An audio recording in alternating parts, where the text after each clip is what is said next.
Open the door and get out. Face away from me, walk back.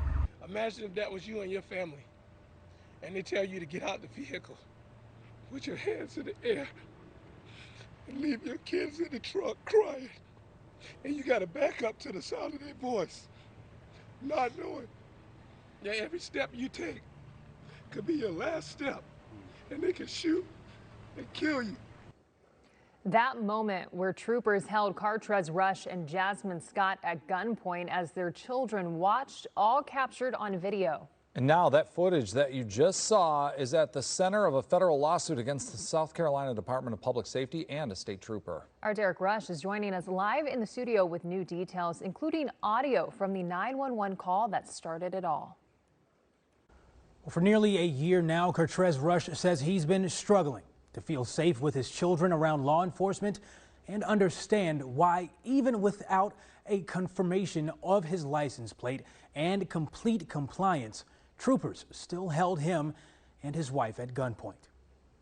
In a trailer, it's a white trailer by a black Dodge Dually.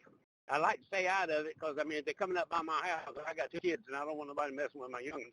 A 911 call telling dispatch a dually truck with a U-Haul was seen driving with stolen dirt bikes on Highway 527 in Sumter County. Then this happens. Open the door and get out. Face away from me, walk back. Troopers with guns drawn on Cartrez Rush and his wife Jasmine Scott on the side of the highway with their daughter Caitlin, catching it all on her phone along with dash cam from the trooper's car. They were yelling with their guns drawn on us, and I started recording. I was scared on that day because I didn't know if my parents were going to be shot and killed. That's what the call came out as. So as I'm coming down 378, I see a black Dodge Dually with a U-Haul trailer matching identical description, okay? Obviously, there's no dirt, I mean, cool. There's obviously nothing in there, right? But the reason why the traffic stop is done how it is for officer safety.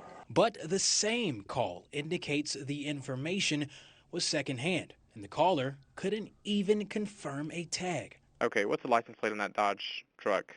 Sir, I can't get that close to it. Now the family suing for unconstitutional seizure and excessive force. And Officer Lyman makes this stop based solely on that information. No independent police work. You can't just go off of hunches or tips, especially in the days that we have today with swatting. People are losing their lives off of false calls and fake calls. After a search of the trailer, the family says the trooper acknowledged there were no stolen items, but the family says by that point, the damage was done. Damage they are still processing a year later. So this is what me and my family got to deal with every day. Every time I crank up my truck and my little boys get in, they ask me, Dad, please don't speed. Please put your seatbelt on.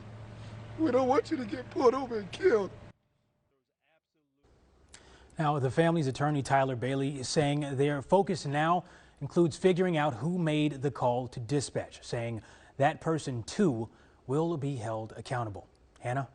Derek, thank you. And we asked the South Carolina Department of Public Safety for comment. They provided this statement saying, quote, the South Carolina Department of Public Safety has not received official notice of this lawsuit. However, we do not comment on pending litigation, end quote.